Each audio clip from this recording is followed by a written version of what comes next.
Like and subscribe my channel and share with those guys who want to learn SD-WAN. Thank you so much. This is whole your SD-WAN fabric. Your site are connected with VCO and VCG. Either it's a big site, either a small site, it doesn't matter. But you have connectivity, right?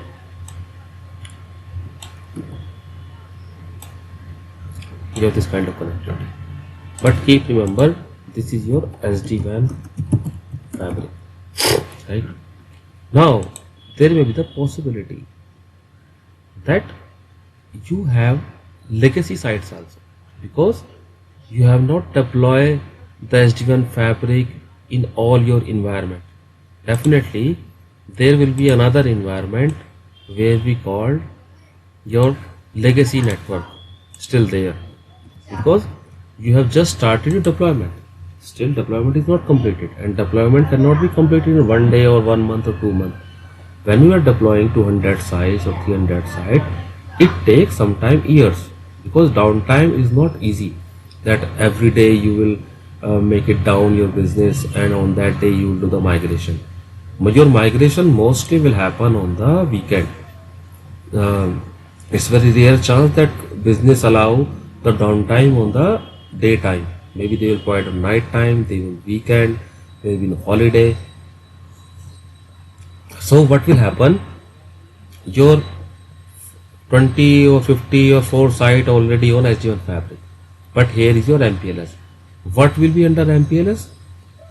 Your MPLS environment, there will be your MPLS cloud. But MPLS cloud, if you talk about MPLS provider, the cloud is not available on one region.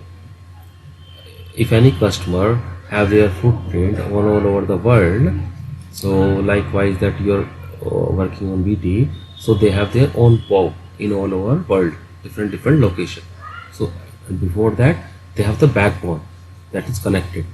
So any big customer who have footprint in all over the world, those are connecting to this MPLS provider, right?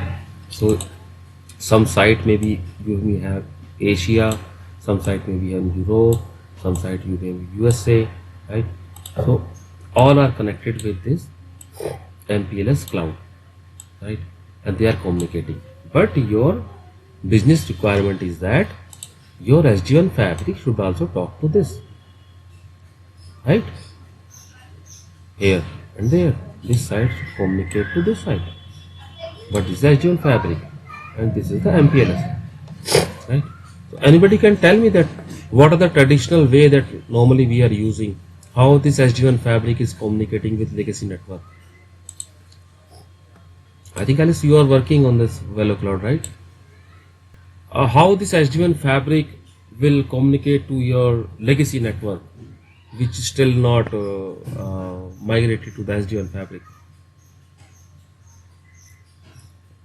How it will work? Well, you should. Okay, so you have deployed the code. Okay, that's fine. Thank you. Thank you so much. So there is a two-way. So this is one of the design. So this is one of the design. Let me snip that one because it will help us. And I will create another design. So this is the requirement basically. Our SD-WAN fabric should communicate to legacy. So in traditional way, we'll keep aside. So normally what company does, this is your SD-WAN fabric, this is your legacy. So here your SD-WAN fabric. SD-WAN fabric means your some site is migrated to SD-WAN, but some are still pending. So this is your legacy MPLS.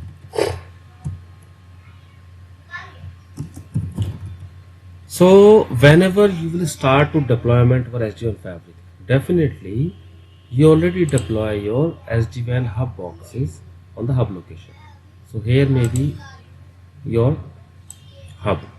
Under the hub, still you have your legacy router, and when you started this SD-WAN fabric deployment, you also deployed first device in your hub.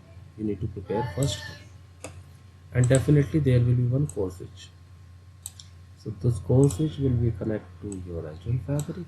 This core switch will be connected to your legacy router. This is the MPLS link. Here we are using. Here is the MPLS. Basically, this is the MPLS link. And here naturally we are using internet link, which is connected towards the firewall. So we have in SD-WAN fabric, we have the tunnels already, dynamic tunnels towards the SD-WAN fabric. There will be multiple sites.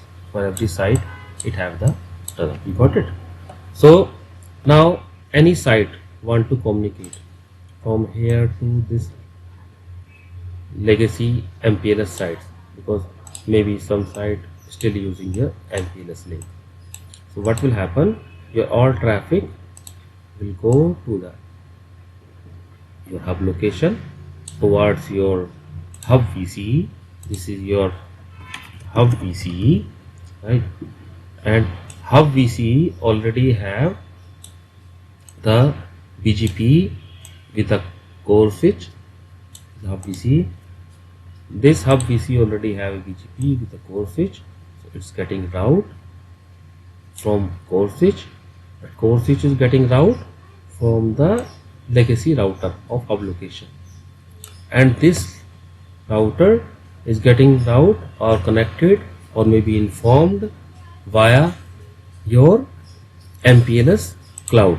Here is your MPLS cloud, because you are having the one MPLS link, right? So, and this MPLS cloud is connected with all other sites, right?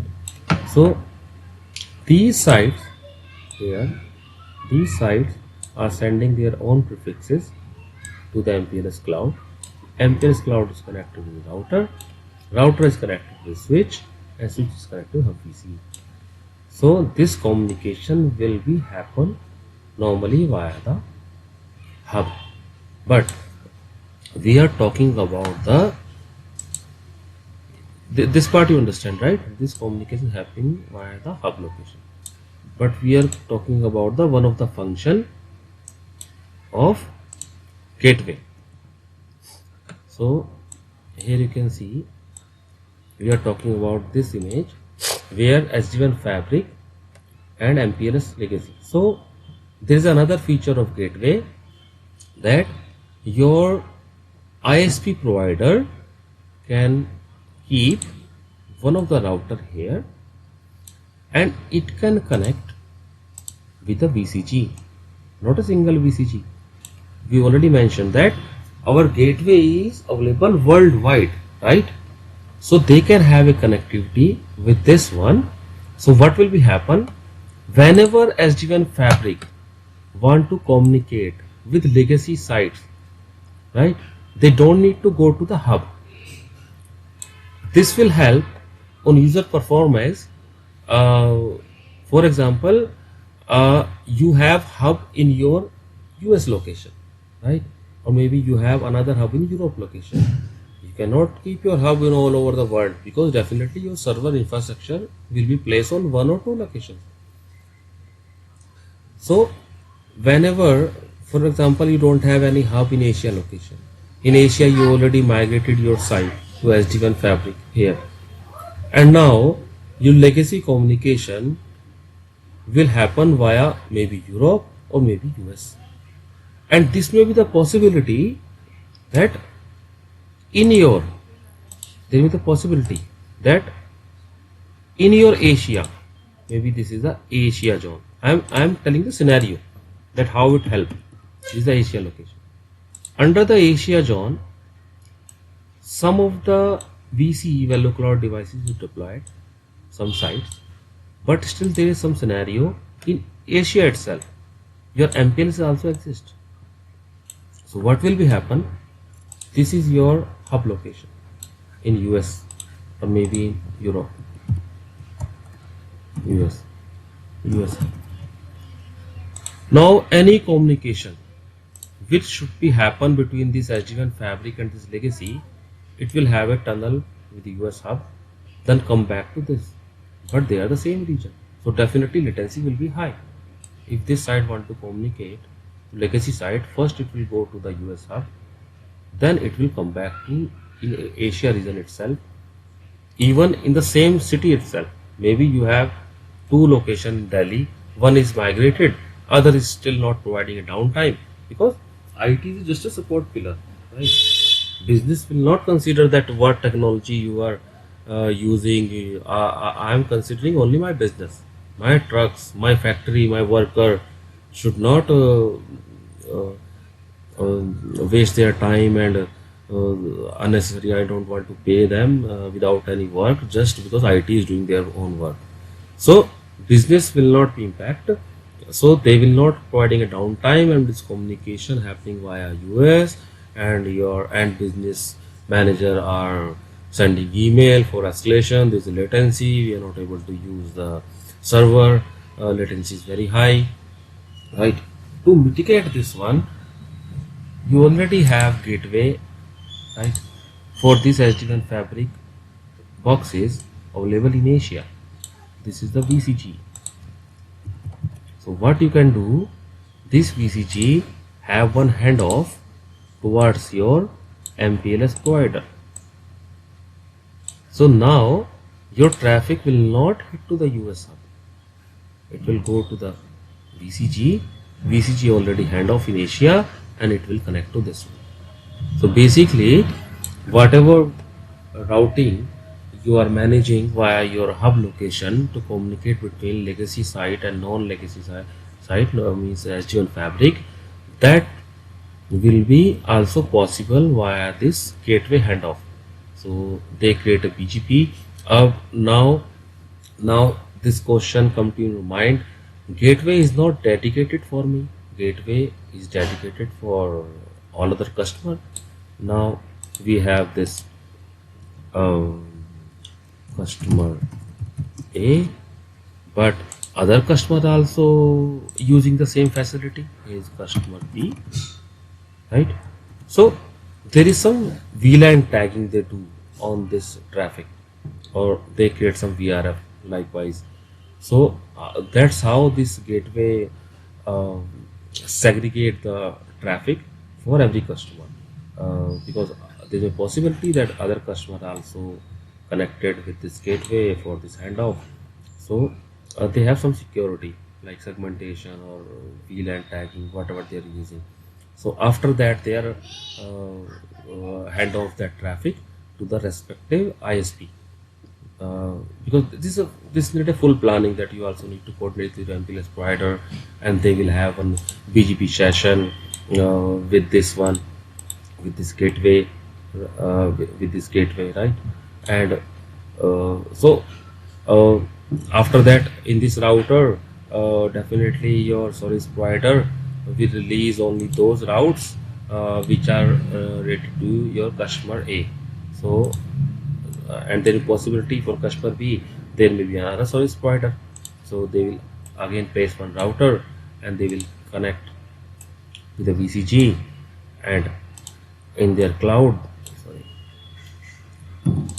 they already have a cloud, and the router is connected to the cloud, and the other customer is also running in the same way. So that role also play by the gateway also. This is the way that you can also use the VCG.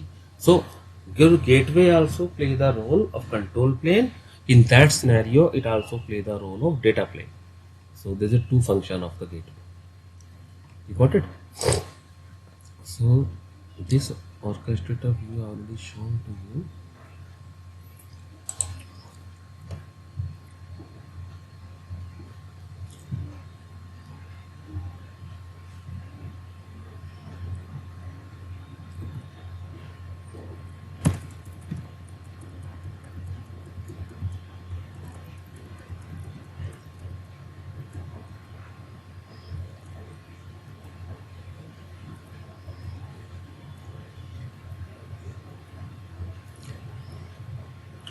Okay, now we will discuss something about the network flows.